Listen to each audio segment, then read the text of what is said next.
Eu tenho que me concentrar muito todos os dias.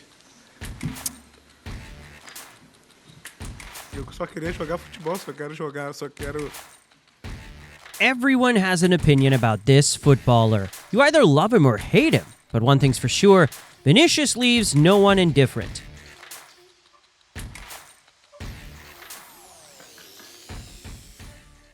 Real Madrid's number 7 has come a long way, and today the Brazilian winger is without a doubt one of the best players on the planet. Some people even think he should have won the Ballon d'Or in 2024, but that's another debate. If Vini Jr.'s global star status is now unquestionable, we sometimes forget how tough his early days at Real Madrid were, and honestly it makes sense. Vini struggled to adapt to the top level. At just 18, the young Brazilian packed his bags for Spain.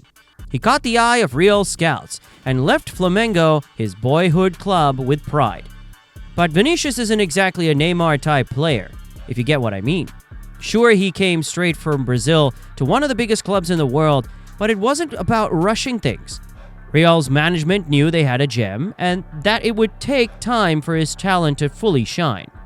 And when you look at his stats from those early seasons in Spain, they weren't exactly mind-blowing. Back then, Vini wore number 28, and between 2018 and 2021, in his first 3 seasons with Real Madrid, nothing really hinted at the future global superstar. First season, 4 goals in 31 games. Second season, 5 goals in 38 games. Third season, 6 goals in 49 games. In modern football, people tend to obsess over stats, which isn't always the best way to judge a player's talent. But in Vini's case, the numbers told a clear story. He didn't have the killer instinct yet, and when he found himself in front of goal, things got tricky. Speaking of which, remember the Benzema episode? It was October 2020. Vini was entering the 3rd season at Madrid and had become a regular starter on the left wing. Meanwhile, Benzema was the Merengues' captain and clear team leader. You probably know how the season ended. Benzema would go on to win the Ballon d'Or 2 years later after a legendary campaign. So yeah, Benzema was the boss, and Vini still had a lot to learn. On October 28, 2020, Real Madrid were having a rough night. They were down 2-0 at halftime against Borussia Mönchengladbach. Benzema was furious, and the video says it all. You see Vini, shy and wearing number 20, standing against the wall. On the other side, Benzema harshly criticizes him, speaking in French so that Ferland Mendy understands. He says, "He's doing crap. Bro, don't pass to him. I swear on my mother's life, he's playing against us." Ouch. Especially considering Mendy and Vini played on the same flank? When your captain tells teammates not to pass to you, that hits hard. Sure, football is an emotional game, especially at the highest level. But that night, Benzema didn't exactly shine as a leader. That was Vini Jr. in 2020. Fast forward, and Benzema's departure seems to have opened the door for Vini to step up. At the end of the 2022-2023 season, it was time for Benzema to say goodbye. The French striker had nothing left to prove. 4 La Liga titles, 3 Copa del Rey trophies, and most importantly, 5 Champions League titles. He left the keys to the kingdom to Vinícius Jr. By the start of the 2023-2024 season, all eyes were on him. He was now the star up front, and to top it off, he was handed the iconic number 7. I don't need to tell you why wearing that number at Real Madrid is special, but the pressure didn't faze Vini anymore. The Brazilian seemed free. He was the boss now, and he was about to deliver the best season of his career. 39 games, 24 goals, and a Champions League plus La Liga double to top it all off. He even scored in the final against Borussia Dortmund. Clear and simple, Vinícius has finally become the player everyone was waiting for. Fast, physical, technical.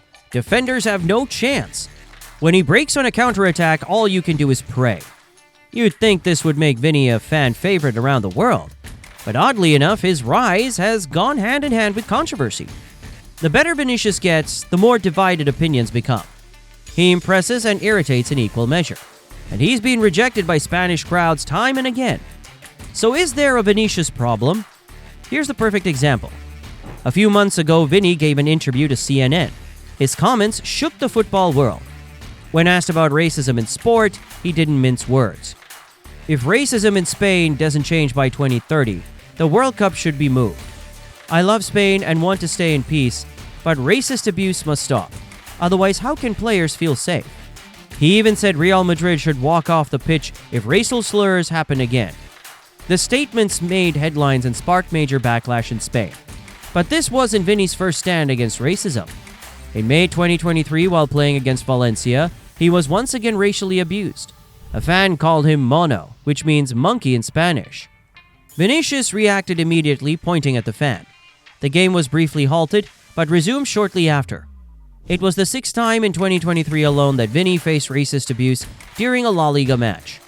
According to Carlo Ancelotti, the insult started as soon as the team arrived at Mestalla Stadium. Ancelotti defended Vini and questioned why the match continued. The coach was clear: La Liga has a racism problem in its stadiums. Vini, emotional, posted on Instagram, "I think the Spanish league belongs to racists. With my red card, the racists won. This isn't football, it's La Liga." Many football figures worldwide backed him, highlighting the scale of the issue. But one voice stood against Vini: Javier Tebas, La Liga's president. Tebas reacted harshly on X. "We tried to explain to you what La Liga is doing to fight racism, but you didn't show up to any meetings. Before criticizing the league, get informed." This raised a key question: could Vinicius Jr. leave Spain? He's clearly disappointed by the lack of support from Spanish football authorities, and his future in La Liga could be uncertain if things don't change. What's shocking is how divisive Vini has become. On one side, he's supported by his coach and fans online. But on the other, some Spanish fans reject him, and the league president shows zero respect. People accuse him of being overdramatic and not playing along. And that's not all. Even beyond racism, Vini's overall attitude gets criticized. On the field, he divides opinion. Everyone knows he loves to dribble. His speed and technique make him dangerous, and he knows it. Some say he lacks humility. Online, there are tons of clips showing him diving, complaining to refs, or provoking opponents. He's a competitor through and through, and it shows he's not the calm, quiet type that just plays and goes home. And that annoys plenty of football fans worldwide. Is Vini over the top? You decide. Let's talk about another moment that didn't help his image. The 2024 Ballon d'Or ceremony. Like we said, the 2023-2024 season was Vini's best yet. Trophies? Check. Stats? Check. He was a clear favorite to succeed Messi. But as you probably know, the award went to Rodri. The Spanish midfielder had been the best in his position for years and was rewarded for his massive season with Man City and winning Euro 2024 with Spain. Calling it a controversial choice would be an understatement. Even today, Rodri's Ballon d'Or win is debated, and no one was more frustrated than Vini Jr. As usual, the winner's name leaked before the event, and guess what? Vini skipped the ceremony. Was he being a sore loser? Maybe. He's not the first to skip out of pride. But yeah, it wasn't a great look for him. Did he boycott the Ballon d'Or? Absolutely. But he wasn't alone. The whole Real Madrid squad backed him. Ancelotti, Bellingham, Carvajal, all nominees, Mbappe, even Arda Güler, nominated as a top young player. None of them attended. Why? Simple. The reigning Champions League winners were outraged by the voting results. They stood by Vini and chose to skip the event with him.